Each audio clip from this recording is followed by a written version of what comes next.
Praise the Lord. இன்றைய நாளுக்குரிய வேத வசனம் யோவான் 15வது அதிகாரம் 7வது வசனம். நீங்கள் என்னிலும் என் வார்த்தைகள் உங்களிலும் நிலைத்திருந்தால் நீங்கள் கேட்டுக்கொள்வது எதுவோ அது உங்களுக்கு செய்யப்படும். அன்புக்குரியவர்களே, கர்த்தர் தந்த நல்ல வசனத்திற்காய் நன்றி செலுத்துவோம். நீங்கள் என்னிலும் என் வார்த்தைகள் உங்களிலும் நிலைத்திருந்தால். பாருங்கள், கர்த்தருடைய வார்த்தைகள். அதெல்லாம் தான் சங்கீதக்காரன் தாவீது சொல்லுகிறான், நான் உபத்திரவப்பட்டது எனக்கு நல்லது, ஆகையால் உமது பிரமாணங்களை கற்றுக்கொண்டேன். கர்த்தருடைய வார்த்தைகளை இருதயமாகிய பலகையிலே எழுதி வைத்து கொள்ள வேண்டும். அது இருதயத்துக்கு பாதுகாப்பை கொடுக்கும்.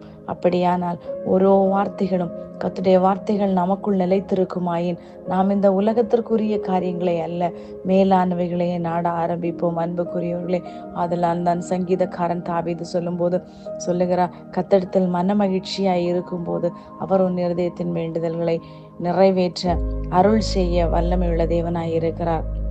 அதுபோல கேளுங்கள், அப்பொழுது உங்களுக்கு கொடுக்கப்படும். அது எப்படியாய் கொடுக்கப்படும்? நம்முடைய கர்த்தர் நிறைவாய் பலனை தரக்கூடிய தேவனாய் காணப்படுகிறார். அதுபோல கர்த்தருடைய வார்த்தையை நாம் வாங்கி தேடி வாசியுங்கள் என்று சொல்லப்பட்டிருக்கிறது. நம்முடைய வார்த்தைகள் கிடைத்த உடனே அவைகளை உட்கொண்டேன். தாவீது ஒரு வசனத்திலே சொல்லும்போது சொல்லுகிறார், அது மதுரம் உள்ளது, தெளி தேனிலும் அவ்வளோ மதுரம் உள்ளதாய் காணப்படுகிறது என்று சொல்லப்பட்டிருக்கு. கர்த்தருடைய வார்த்தை அவ்வளோ விலையேற பெற்றது.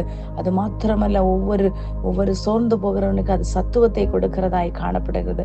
அப்படியான கர்த்தருடைய வார்த்தை, கர்த்தருடைய கற்பனை என்பது அது நமக்குள் நிலைத்திருக்குமாயின் நீங்கள் எதை கேட்டாலும், என் நாமத்து நிமித்தம் எதை கேட்டாலும் என்று உங்களுக்கு தருவேன் என்று சொல்லி நமக்கு வாக்கு கொடுத்த தேவன், நமக்கு தர வல்லமுள்ள தேவனாய் இருக்கிறார். அந்த வார்த்தைகள் நம்ம நிலைத்திருக்கும் போது நம்முடைய வாழ்க்கை எப்படியாய் மாறுகிறது? அது விடியற்கால வெளுப்பை போல நம்முடைய வெளிச்சம் எழும்பி நம்முடைய சுக வாழ்வு சீக்கிரத்தில் தொழிற்து. நம்முடைய கர்த்தருடைய நீதி நமக்கு முன்னாலே செல்லும். அவருடைய மகிமை நம்மை பிறகாலே காக்கக்கூடியதாய் காணப்படுகிறது.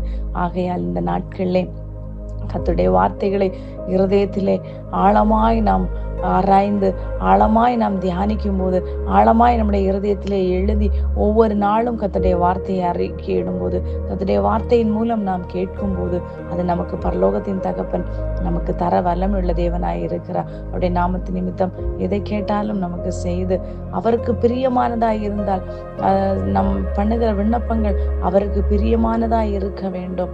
நாம் அவருக்கு பிரியமான முறையிலே கற்பனைகளுக்கும் கட்டளைகளுக்கும் கீழ்ப்படிந்து நடக்கும்போது அந்த தேவன் நம்முடைய காரியங்களை அவர் செம்மையாய் நேர்த்தியாய் அதன் காலத்தில் செய்து முடிக்க வல்லமுள்ள தேவனாய் இருக்கிறார். நாம் அவருடைய பிள்ளைகள். கர்த்தர் தாமே உங்களை ஆசீர்வதிப்பாராக. ஆமேன். God bless you all.